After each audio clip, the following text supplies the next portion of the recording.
Okay, I have very few things I really want to say. Now, the first thing is, if you're watching this video, it means that I got to be online and therefore probably still alive.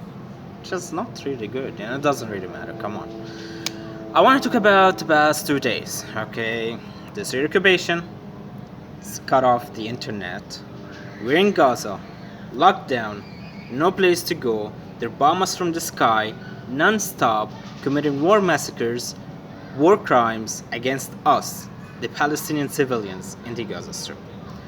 And with that being said, they're also trying to invade Gaza, talking about the ground invasion. And trust me when I tell you, they don't got it. They don't got it because they don't have the guts. They're not brave.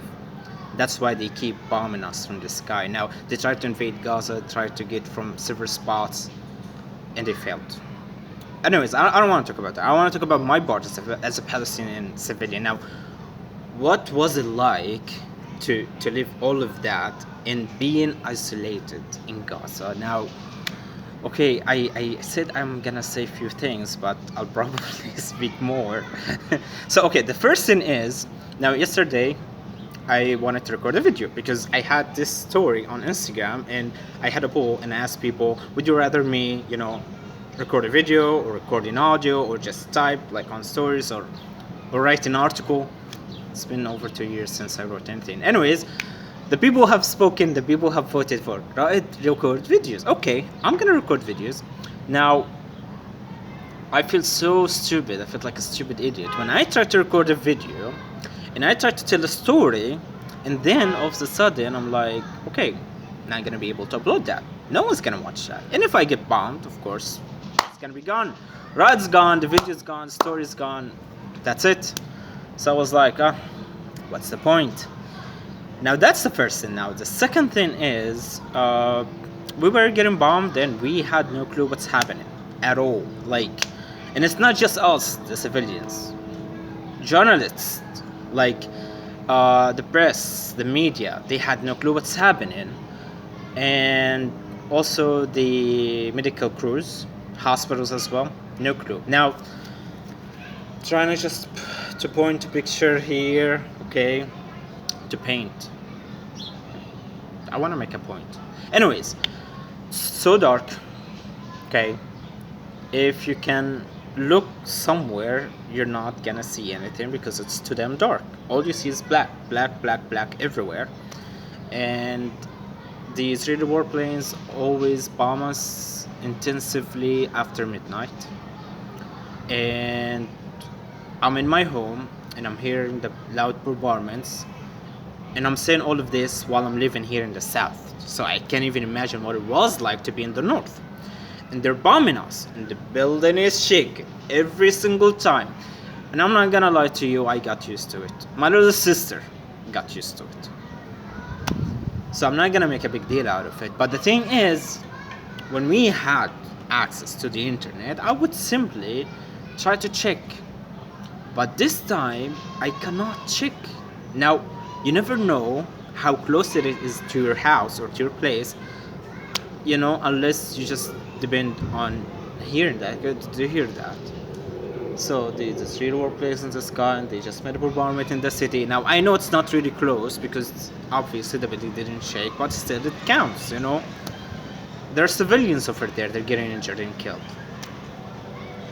So that's the first thing. Now the second thing is, internally in Gaza we cannot communicate, meaning that if my sister needs anything, I'm not going to be able to assist her or support her. I said it already, I've lost a cousin, I lost many friends and colleagues, and now that I'm disconnected, and this is the case for over 20 million people in Gaza, we have no clue who's dying, who's living, who's getting injured, who needs help. No clue at all. It was really, really bad. Ambulance cars didn't know where to go. Now, they literally said this on the news. They would be waiting for people to come to the hospital to report in person. Can you imagine that? That's so fucked up. Anyways, I also want to say that the only advantage that I had, me, Raed, is that I have radio on my smartphone. And I was like, whoa. Yeah, I can try to listen to some news, but communications are never stable. They're always just unstable all the time, and you keep losing the signal. And um, I was slightly updated, whenever I had the chance to listen to some news, but that wasn't the case most of the time, so I can't really say it's a thing, but you know. And one of the things that happened that I was amazed by it, I am still amazed by it, is that there were several campaigns abroad, not in Gaza, but like international campaigns, and they were campaigning for providing eSIM services to people in Gaza. Now, if you're gonna be using that service, that means you're gonna have a modern smartphone, and by modern I mean you're gonna need to have an iPhone, which is a very expensive device, and I personally never owned an iPhone, and I'm not an iPhone guy, but I think it was helpful in the case of some journalists, and very few Android devices. Now, I have one of my friends, Valentina, and she was like, right, you can run it on your phone, just try it. And I was like, I'm not sure because I know. But anyways, I tried it, and it didn't work. But for people who have iPhones and some, like, there's the Galaxy, for example, S20, S21, S22, all of that, I think that was helpful to some people. But I'm not gonna say many people got the chance to be connected. Uh, so yeah, okay, what else? There's another point I wanted to say about what's like to be in Gaza. Okay, so basically, we were waiting to be finished. Seriously, uh, some old connections are coming back, and people are talking to each other even more. Like more often. And I discovered I don't have a life. I already knew that, but they assured me that I don't have a life because basically I don't have anything to do or no place to go.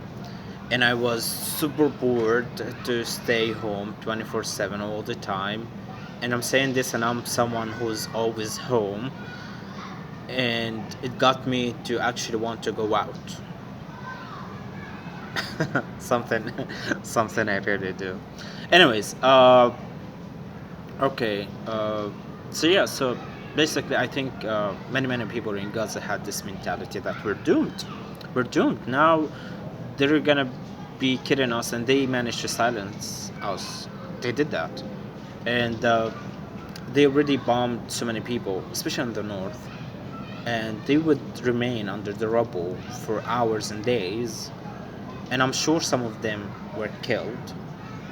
Well, can you imagine what it's like to be a kid? Now, you're a kid, you're with your parents, your siblings, and out of nowhere, and this, by the way, this is one of the stories that happened in my area, that they were literally having dinner, and then out of nowhere, they were bombed, and those who survived were at the hospital, and they had no clue what happened. Now, this could have been anyone.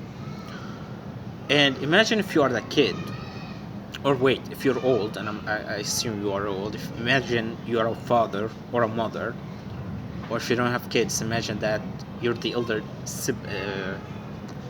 elder sibling, let me say, and that happened to you, and you would be under the rubble, and it's so dark, and you have no clue, and no one could approach you, and you would stay there, just waiting for the unknown, something that could have happened. Uh, Now I'm saying this, and I'm telling you to assume, but this is just the case for at least tens of people. I'm not gonna say hundreds. I'm gonna say tens of people. So yeah,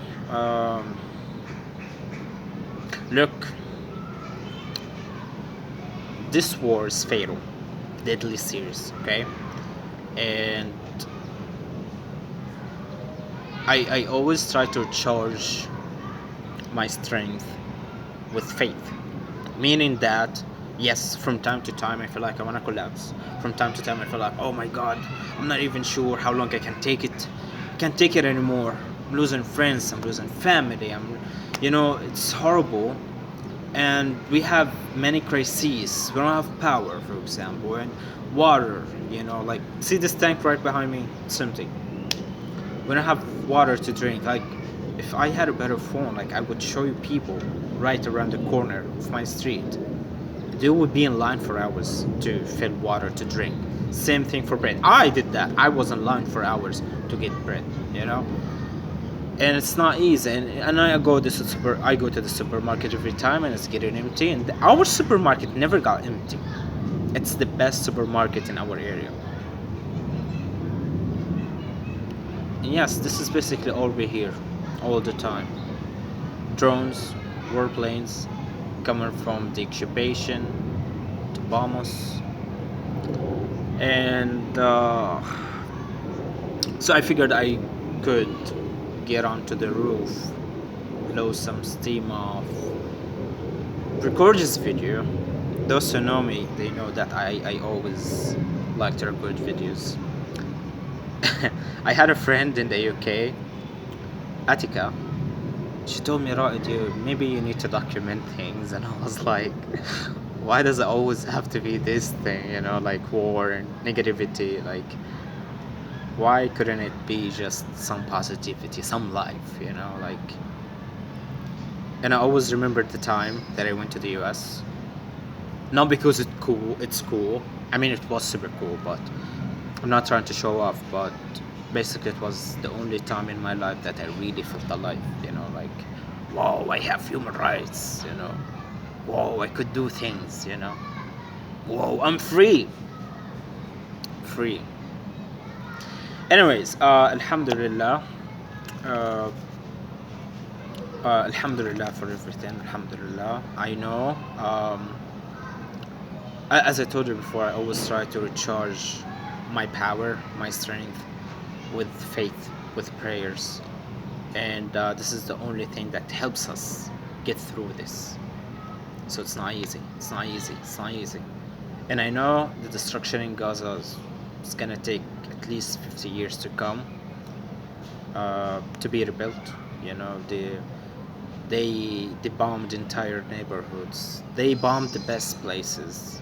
That's another story I could talk about. If I'm still alive, I'm gonna talk about that, I promise you. So they bombed the best places. They displaced people by force. Forcibly. Anyways, this is just a video from some dude, a simple dude, Raid. Some things never change. Some things never change, The reason I'm laughing now is because, oh my god, it's been over 2 years since I did this. I used to be this guy. I had a Sony smartphone, and I loved the camera, and I would be always just picking up the phone, recording videos, and I would always be like the most energetic guy in the room, so enthusiastic, so full of life, and I always tried to make the best out of the situation. But I think at some point all of that came to an end. It was killed in me. So now recording this, and I'm like, whoa, like I was someone, now I'm someone else, I'm not sure if this is me getting older or not. You know what, I know this is gonna be a long video. I'm just opening up to you. You never know, could always be the last video, so you might as well just hear me out. Anyways, inshallah, if we survive this war, I plan on doing a lot of things, because I want to get in shape. I feel like I need to be strong. Now, alhamdulillah, I have faith and it makes me strong, but I'm talking about physically strong, I want to work on that, and I want to learn so many other things. If we're alive after this war. Anyways, whatever happens, we own it, And as I said before, and I'm gonna say it again, uh, if we ever want to have a free Palestine, uh, it's not gonna be through social media. It's not gonna be through the UN. It's not gonna be through some protests. And please don't misunderstand me. I think media is really important, but it's not enough. Alone, it's not enough. And we need to sacrifice our homes, our people, ourselves for for it to be someday a free Palestine. But when it happens, imagine like I'm gonna be in Gaza, I'm bored, gonna go to Jerusalem. I want to pray at Al Aqsa. You know, man, it's gotta be so cool. Yeah, just thinking about that, it makes me laugh. That's awesome. Something that gives you hope, something that you'd be willing to look forward to, and even if you as a person, and I'm talking to Palestinians, if we don't get to live it ourselves, we're sure that other Palestinians are gonna be living it. Could be our neighbors, our family members, our friends, or even any Palestinians. Palestinians in the diaspora, they're gonna be like, oh, the US sucks, I'm gonna return to Palestine. The UK sucks, I'm gonna return to Palestine. France sucks.